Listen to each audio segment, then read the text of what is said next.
الحمد لله رب العالمين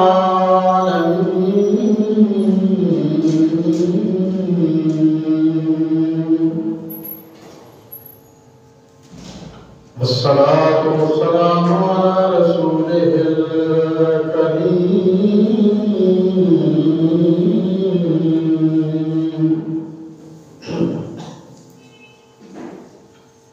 وعلى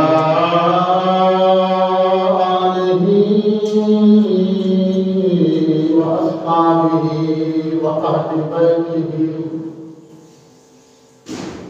وأهل بيته وأزواجه وأولياء ملته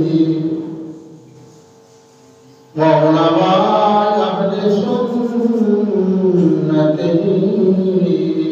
أجمعين.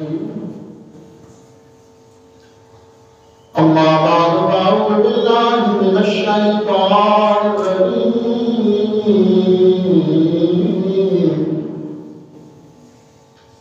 بسم الله الرحمن الرحيم.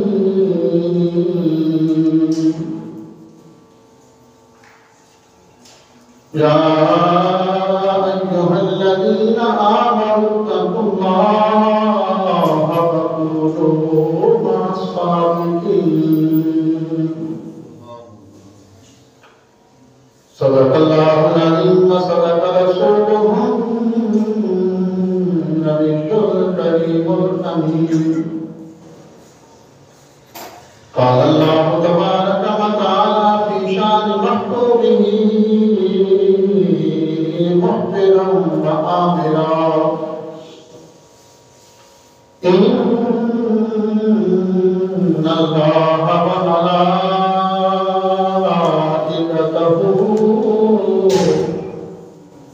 يصلون على النبي يا أيها الذين آمنوا صلوا عليه وسلموا تسليما. الصلاة والسلام عليك يا سيدي يا رسول الله وعلى آلك وأصحابك يا سيدي يا حبيب الله. الصلاة والسلام عليك يا سيدي يا رسول الله وعلى آلك وأصحابك يا سيدي يا محب الفقراء والغرباء واليتامى والمساكين وعلى آلك وأصحابك يا سيدي يا خاتم النبيين. حمد و ثنا کے بعد دعا ہے: زمین و آسمان کا مالک، ساری کائنات کا خالق اللہ وحدہ لا شریک، مجھے حق کہنے کی، آپ کو سن کر ہم سب کو اس پہ عمل کی توفیق عطا فرمائے. شکر ہے پروردگار عالم کا جس نے جماعت المبارک کی ادائیگی کے لیے اپنے حضور سب سے پہلے عالم کی سعادت اور توفیق عطا فرمائی ہے. مالک الملک جماعت المبارک کی برکت ہے، فیض و برکات اور اپنے شجاع شان استقبال و ثواب عطا فرمائے. قبولیت کے لمحات میں لگتے ہوئے کے صدقے ہماری زندگی کی ماضی کی تمام لغزشوں کو، غلطیوں کو، خطاؤں کو، گناہوں کو تمام فرمائے. بقیہ زندگی پروردگار عالم اسلام کے، دین کے، قرآن کے، سنت کے، شریعت اسلام کو اپنے قرب و خشیت اور حضور سرور کونین صلی اللہ علیہ وسلم کی عشق و محبت اور آپ کی پیاری پیاری سنتوں کو زندگی گزارنا نصیب فرمائے. ماہ جماعت ثانی گزر رہا ہے. گزشتہ 22 تاریخ کو خلیفہ اکبر بن حسن امیر المؤمنین خلیفۃ المسلمین حضرت سیدنا ابو بکر صدیق رضی اللہ تعالیٰ عنہ کا یوم وصال منایا گیا۔ ہم گزشتہ جمعہ المبارک کا حدیثی کی گفتگو کر رہے تھے، گفتگو جاری تھی۔ اللہ تعالیٰ نے سیدنا صدیق اکبر رضی اللہ تعالیٰ عنہ کو بڑا مقام عطا فرمایا، بڑی عظمت میں، بڑی شان میں، بڑی رفعت عطا فرمائی ہے۔ انسانی زبان بیان کرنے سے اس کو قاصر ہے۔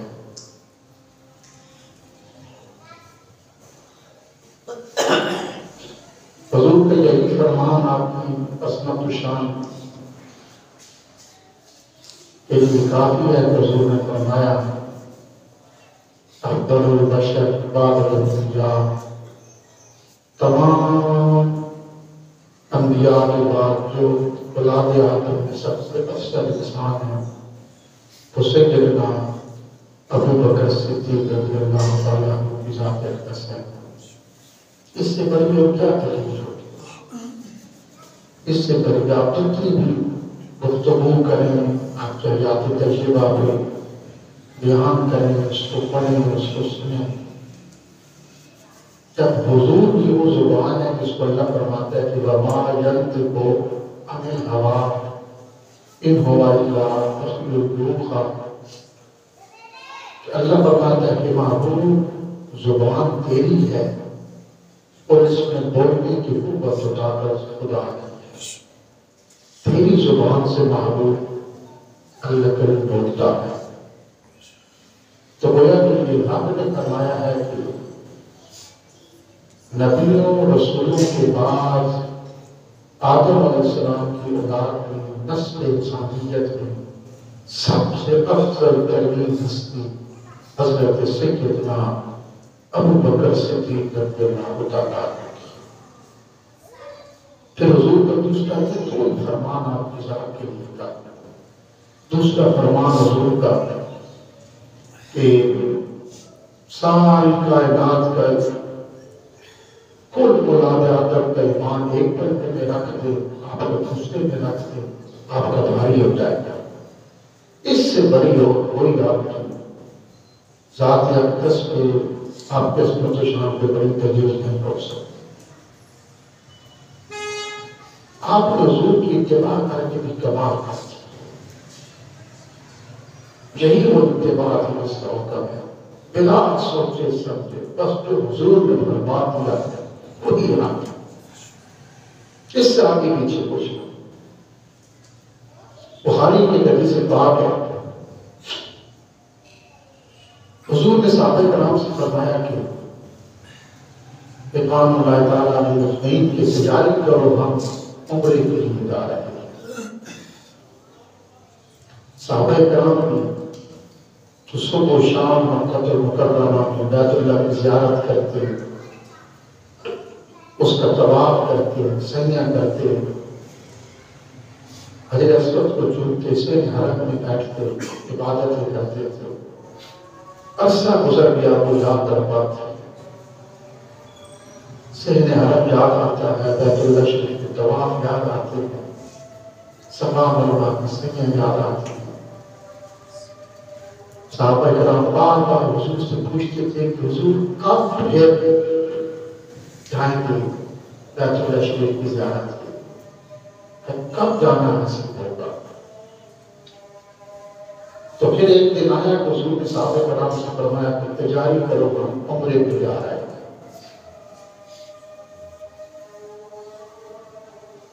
صحابہ کرام جو تڑپ رہے تھے، خواہش تھی، اب خوشی کی انتہا ہے، ساری مصروفیات، کام کاج جو کچھ تھا وہ بھول گئے، چھوڑ دیے، عمرے کے لیے تیاری شروع ہو گئی۔ بخاری شریف میں آئے کہ 1500 صحابہ کرام حضور کے ساتھ تیار ہوئے، اور حضور نے ایک بہت بڑا قافلہ لے کر 1500 صحابہ کرام کا حضور مکہ تو مکرمہ سے مدینہ طیبہ کی جانب سفر شروع کرتے عمرے کے لیے احرام صاحب میں باندھے باندھ لیے گئے، سفر شروع ہو گیا۔ اب جب حدیبیہ کے مقام پہ پہنچے تو قریش مکہ نے روک لیا اور انہوں نے کہا کہ ہم تو تمہیں عمرہ نہیں کرنے دیتے، تم آگے نہیں آ سکتے۔ گفت و شنید کا سلسلہ جاری شروع ہوا، مذاکرات ہو رہے ہیں، پھر کچھ شرائط لکھی گئی، توجہ ہے، بڑی توجہ ہے، شرائط لکھی گئی اور طے یہ ہوا کہ اس سال آپ عمرہ نہیں کر سکتے، واپس چلے جائیں۔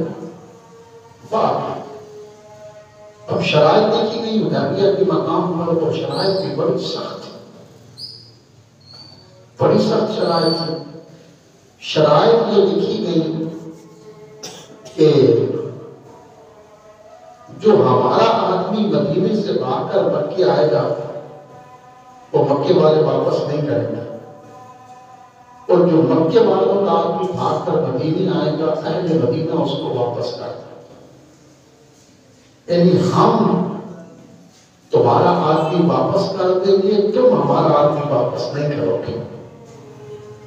بڑی سخت شرائط تھی، بڑی سخت تھی نا، تو چھوٹی موٹی تھی۔ بھائی ہمارا آدمی جب تمہارے پاس جائے گا تم واپس کرو، واپس نہیں کرو گے، ہمارا آدمی تمہارے پاس جائے گا تم واپس کرو گے، ہمارا آدمی تمہارے پاس جائے گا تم واپس نہیں کرو گے، تمہارا آئے گا وہ واپس کر دیں۔ یعنی کوئی مسلمان یا کوئی بھاگ کر مکے سے مدینے آئے گا تو اہل مدینہ اس کو مکے واپس بھیجیں گے، اور کوئی مسلمان مدینہ طیبہ سے مکے چلا جائے گا تو وہ واپس نہیں آ سکتا۔ بڑی سخت شرائط تھی، اس پہ دستخط ہو گئے دونوں جانب سے، حضور نے اپنی وہ نبوت لگا دی، شرائط لکھی گئی۔ دیکھیں نا کتنا لمبا سفر ہے، پھر مکے سے مدینہ طیبہ سے کتنا لمبا سفر ہے، مدینے سے مسلمان چلے، دن رات سفر ہوتا رہا، احرام باندھے ہوئے۔ اب دیکھیں نا، مجھے یہ بتایا ہم نے اگر عمرے پہ جانا ہوگا تو پہلے دوستوں سے ملتے ہیں، موبائل پہ سب کو میسج بھیجتے ہیں، اسٹیٹس لگاتے ہیں کہ ہم عمرے پہ جا رہے ہیں، پھر ہماری روٹیاں پکتی ہیں، دعوت ہوتی ہے، کھانے پکتے ہیں، پھر جس دن جانا ہوتا ہے گلے میں پھولوں کے ہار ڈالے جاتے ہیں، ملنے کے لیے ملاقات کے لیے لوگ آتے ہیں۔ ہم نے پھر احرام باندھ لیا، تیار ہو کر سارے فیملی سے ہم مل کر ہم یہاں جب احرام باندھ کر ایئرپورٹ پہ پہنچے تو پتہ چل گیا نا کہ ہماری فلائٹ 10 گھنٹے لیٹ ہے۔ تو پھر وہاں ایئرپورٹ کے عملے سے سبھی دستوں گریبان لڑائی جھگڑا گالاں گلوچ، اور اگر زیادہ لیٹ ہو گئے تو کچھ لوگ کہتے ہیں ہم تو فلائٹ کو بھی توڑیں گے، اس کے عملے کو بھی پکڑتے ہیں، بھول جاتے ہیں کہ ہم احرام باندھا ہوتا ہے، حالانکہ احرام کی حالت میں سی کرنے کی اجازت کیوں نہیں؟ احرام باندھ کے تو بندے شروع ہو گئے، اب کوئی فساد، کوئی لڑائی، کوئی جھگڑا، اونچی بات، غصہ نہیں کر سکتے، احرام کی پابندیاں ہیں۔ لیکن احرام کی حالت صرف اتنا پتہ چلتا ہے کہ جہاز 10 گھنٹے لیٹ ہے تو پھر بھول گئے کہ ہم نے احرام باندھا ہوا ہے، پھر نہیں کسی کی خیر، پھر وہاں پر بھی ہم توڑ پھوڑ کریں گے، اور پھر وہاں پر بھی اس عملے کو پکڑیں گے، احتجاج ہوگا، لڑائی جھگڑا ہوگا، ایسے ہوتا رہتا ہے کہ 10 گھنٹے رہا گے۔ اور اگر کسی کی پیر صاحب کسی سے کہہ دیں کہ جناب عمرے پہ جانا ہے، بندہ پیر صاحب کے پاس جائے اور کہے کہ حضور عمرے پہ جانا ہے، جاؤں یا نہ جاؤں، تو پیر صاحب کہیں گے کہ ٹھیک ہے، آپ تیار ہوں، عمرے پہ جا رہے ہیں، میں جا رہا ہوں، قافلہ ساتھ ہے پیر صاحب کا، سارے جا رہے ہیں۔ اب جب ہم پیر صاحب کے ساتھ ایئرپورٹ پہ پہنچے، احرام باندھے ہوئے، تو وہاں پتہ چلے کہ پیر صاحب کے ساتھ دھوکہ ہو گیا ہے۔ پیر صاحب جو نہیں تھا، دھوکہ ہو گیا ہے، پیسے لے کے جنگ کو آ گیا، تو پھر پیر مریدی قائم رہے گی؟ کبھی بھی نہیں۔ پھر مرید کہیں گے یہ کیسا پیر ہے، ہم نے تو پیر صاحب کے کیا نہیں پر پیسے جمع کروائے تھے، پیر صاحب کے حکم پر ہم نے تو یہ عمرے کی تیاری کی تھی، پیر صاحب اتنا بھی علم نہیں تھا، پیر صاحب تھے کہ اتنا علم نہیں تھا کہ ہمارے ساتھ دھوکہ ہو گیا۔ پتہ نہیں لوگ کہاں تک پہنچ جاتے ہیں، بھائی وہ پیر صاحب تھے یا کوئی نجومی تھے؟ پیر جو اللہ کی ولی ہوتی ہے نا، یاد رکھیں ان کے بارے میں ہے کہ اتقوا من فراست المومن فإنه ينظر في نور الله، اور کما قال صلی اللہ علیہ وسلم، اللہ کا ولی اللہ کی نور سے دیکھتا ہے۔ حضور نے فرمایا ينظر بنور اللہ، وہ اللہ کے نور سے دیکھتا ہے۔ اللہ کا ولی، اللہ کا ولی دیکھ سکتا ہے، لیکن اللہ کے جو ولی ہوتے ہیں نا، کامل صحیح ولی، منصب ولایت کے حائل، وہ کبھی کرامتیں نہیں دکھاتا، یاد رکھو۔ اس لیے کہ جتنا کوئی اللہ کا ولی کرامت دکھاتا ہے نا، اتنا ہی اس کے جو ولایت کے درجے ہوتے ہیں وہ کم کر دیا جاتا ہے۔ اللہ کے ولی ذاتی کرامتیں نہیں دکھاتا، کوئی صادر ہو گئی تو ہو گئی، ورنہ وہ اپنی ولایت، اپنی کرامات اس طرح چھپاتے ہیں جس طرح کہ کنواری پوشیدہ اپنے مخصوص مبارک ایام چھپاتے ہیں، ولی اپنے ولایت اس طرح چھپاتے ہیں،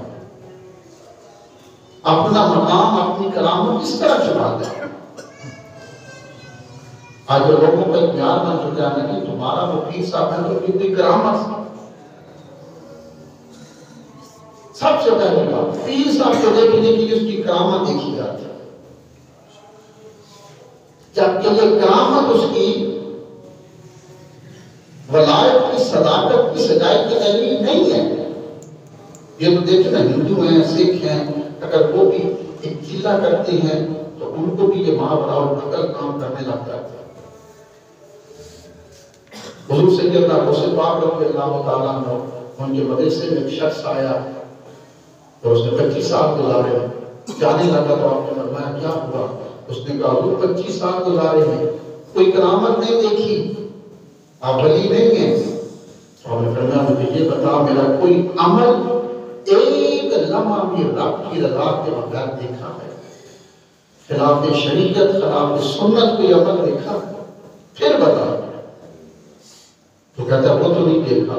فرمایا سب سے بڑا ولی کی جو کرامت ہے وہ یہ ہے کہ وہ شریعت کے پابند ہے، اس کا کوئی لمحہ اللہ کی یاد سے غافل نہ گزرے، یہ سب سے بڑی کرامت ہے۔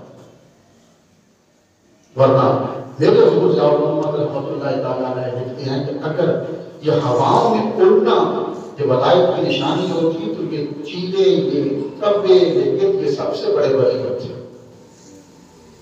اور اگر پانی پہ چلنا ولایت کی کرامت ہوتی تو جتنے بھی یہ مچھلیاں تھیں، یہ کچھوے تھے، یہ مگرمچھ تھے، یہ آبی جتنے بھی جانور ہیں، سب سے بڑے ولی ہوتے۔ ہواؤں پہ اڑنا، پانی پہ چلنا، کرامات دکھانا یہ ولایت کی نشانی نہیں ہے۔ ولی کی نشانی یہ ہے کہ اس کا ایک ایک لمحہ رب کی یاد میں گزرتا ہے، اسے ولی ہے۔ ولی جو ہے نا وہ اللہ کے، حضور نے فرمایا فَإِنَّهُ يَنظُرُ بِنُورِ اللَّهِ، وہ اللہ کے نور سے دیکھتا ہے، دیکھ لیتا ہے ولی سب کچھ، لیکن بتاتا نہیں ہے، پردے پر۔ اللہ کی صفت ہے اپنے بندوں کے عیبوں کو چھپانا، بس ولی کا مطلب ہے دوست۔ جب یہ بھی اللہ سے دوستی لگاتا ہے تو پھر اللہ کی صفت کا رنگ اس میں نظر آتا ہے، بندوں کے عیبوں کو چھپاتا ہے۔ تو یہ کہتے پیر صاحب کو تو اگر ایسے پیر صاحب تھے ان کو پتہ ہی نہیں تھا کہ ہمارے ساتھ دھوکہ ہو جائے گا عمرے پہ، ہم نے پیسے کرنے کرنا۔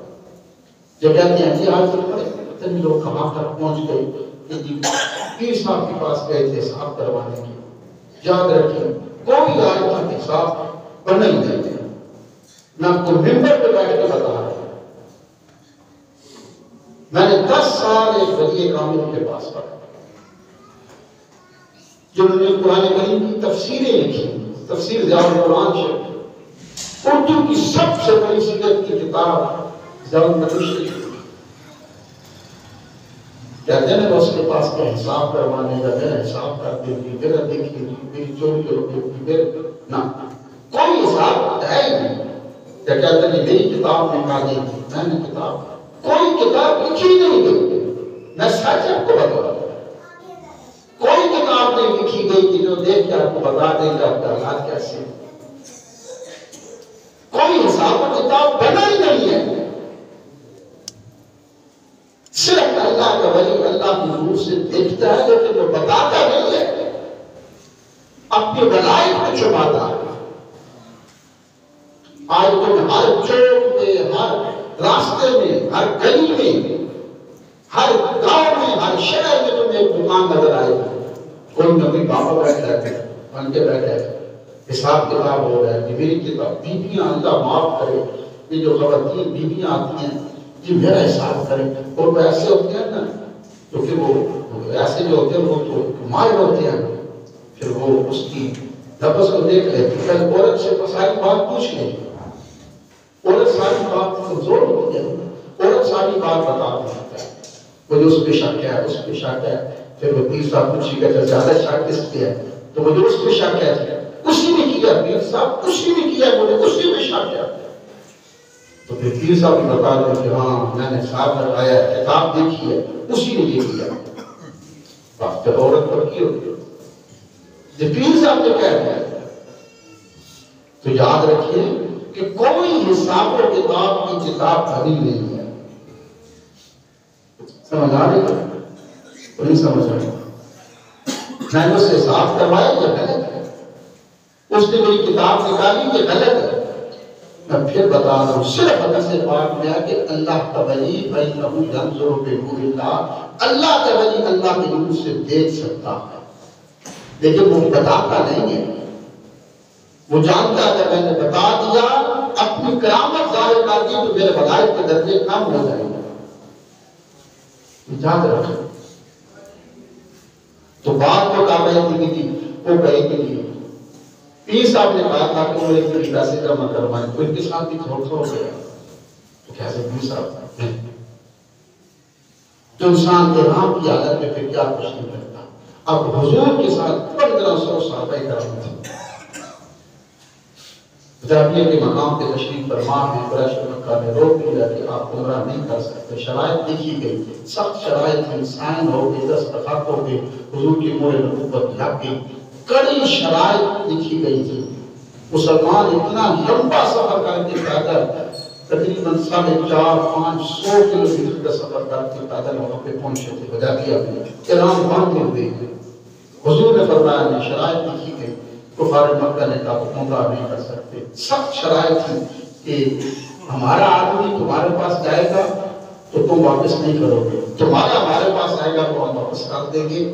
ایسی سخت شرائط لکھی گئی کہ مکے سے کوئی بھاگ کر مدینے جائے گا تو اہل مدینہ واپس کریں گے، اور مدینے کا بھاگ کر مکے جائے گا تو اہل مکہ واپس نہیں کریں گے۔ یہ شرائط لکھی گئی، ہمارا آدمی تم واپس نہیں کرو گے، تمہارا ہم واپس کر دیں گے۔ تو حدیبیہ کی شرائط آپ پڑھ سکتی ہیں، لکھی جا چکی تھی، اس پہ سائن ہو چکے تھے، عمرہ نہیں ہوگا اس سال۔ امام فرقانی یہاں پہ لکھتے ہیں کہ حضور نے فرمایا کہ عمرہ نہیں ہوگا، احرام کھول دو۔ اتنا لمبا سفر کر کے، اتنا لمبا 450-500 کلومیٹر کا سفر کر کے حضور کے کہنے پہ احرام باندھے گئے، حضور ہی وہاں پہ پہنچے، حضور نے فرمایا کہ عمرہ نہیں ہوگا، احرام چھوڑ دو۔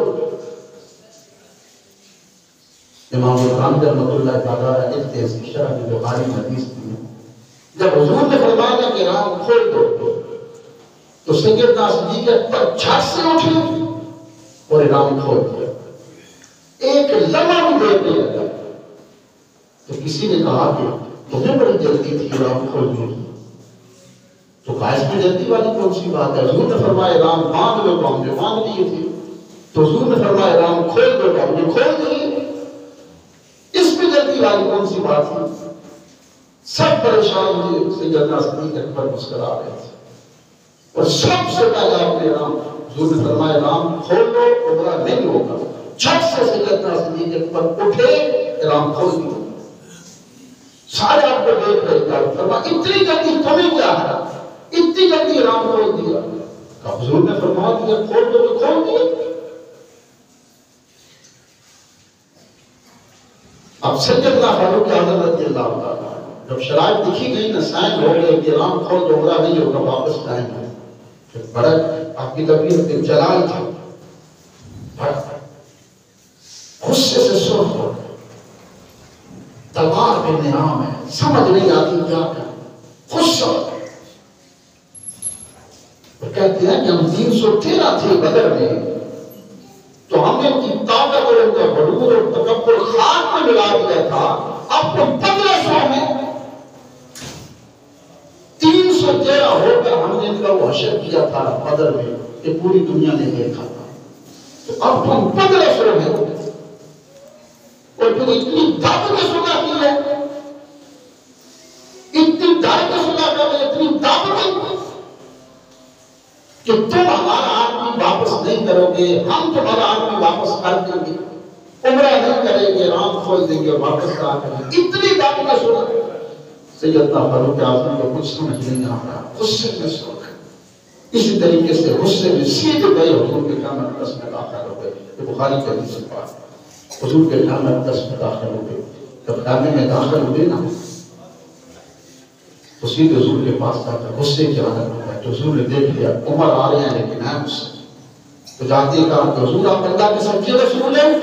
بخاری کے لفظ نے فرمایا میں اللہ کا سچے رسول ہوں۔ حضور قرآن سچا ہے فرمایا سچا، حضور دین سچا ہے فرمایا سچا۔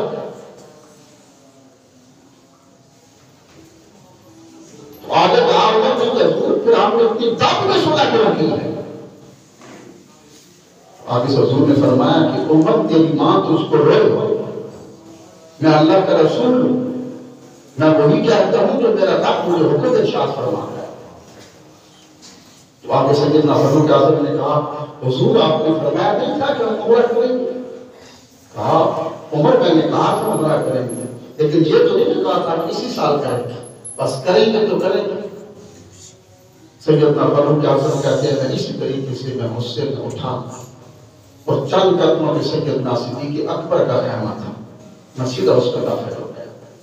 کہتے ہیں وہی سوال جو میں نے حضور سے کیے تھے وہ سیدنا صدیق اکبر سے داخل، کہتے ابھی تک میرا غصہ ٹھنڈا نہیں ہو رہا تھا، 313 بدر میں تھے، ہم نے پھر ٹکڑے کر دیا، تو 1500 ہو کر ہم دب کے صلح کر رہے ہیں، واپس جا رہے ہیں، میری طبیعت نہیں مانتی۔ سیدنا صدیق اکبر کے خیمے میں گئے، کہتے ہیں میں نے وہی سوال سیدنا صدیق اکبر سے کیے جو حضور سے کیے تھے، پیار میں وہی سوال۔ کہتے ہیں سیدنا صدیق اکبر نے بھی وہی جواب دیا جو حضور نے دیا، وہی انداز، وہی طریقہ، وہی سلیقہ، اتنے ہی لفظ جو حضور نے بیان کیا۔ میں جاتے میں نے سیدنا صدیق اکبر سے کہا، میں نے کہا ابو بکر حضور سچے ہیں؟ انہوں نے کہا میں سچے ہیں، قرآن سچا ہے۔ سیدنا صدیق اکبر نے کہا قرآن سچا ہے، اسلام سچا ہے، کہا سچا ہے۔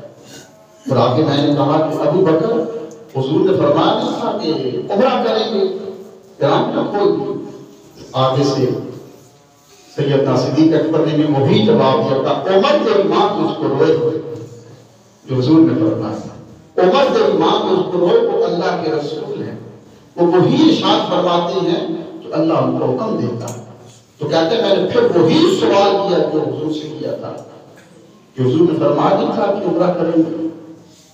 تو سیدنا صدیق اکبر نے وہی جواب جو حضور نے دیا تھا، عمر حضور نے یہ تو نہیں فرمایا میں اسی سال کریں گے، فرمایا عمرہ کریں گے تو بس کریں گے.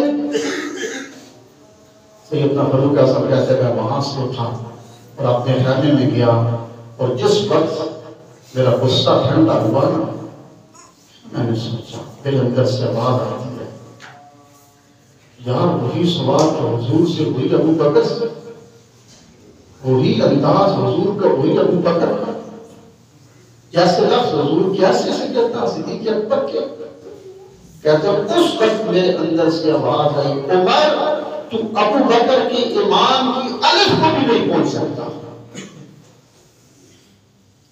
یہ ابو بکر کے حضور فرمایا کھول دے ان کی شان بڑی شان کی سیدنا صدیق اکبر کی بڑی شان بڑی عظمت ہے. ایک اور حدیث پاک ہے حضور فرماتے ہیں سیدنا فاروق اعظم رضی اللہ تعالیٰ عنہ فرماتے ہیں یہ بڑی معروف ہے تبوک کے موقع پر حضور نے فرمایا کہ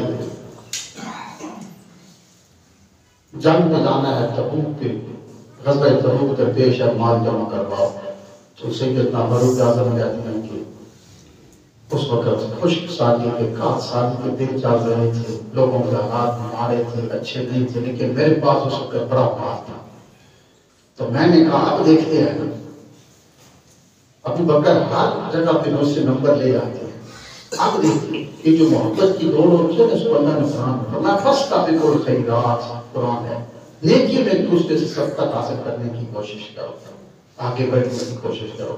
یہ جو محبت کی دوڑ ہوتی ہے رقابت یہ کوئی جلن یا اثر نہیں ہوتا, بلکہ محبت میں دوڑ ہوتی ہے کہ میں اس سے آگے نکل سکوں. تو سیدنا عمر نے کہا فاروق اعظم نے کہ ہر دفعہ ابو بکر مجھ سے آگے نکل جاتی ہیں, اس دفعہ ابو بکر کے پاس کوئی چیز ہے بھی نہیں اور مجھے پتا ہے کہ ابو بکر کے گھر میں بھی فاقے چل رہی ہے.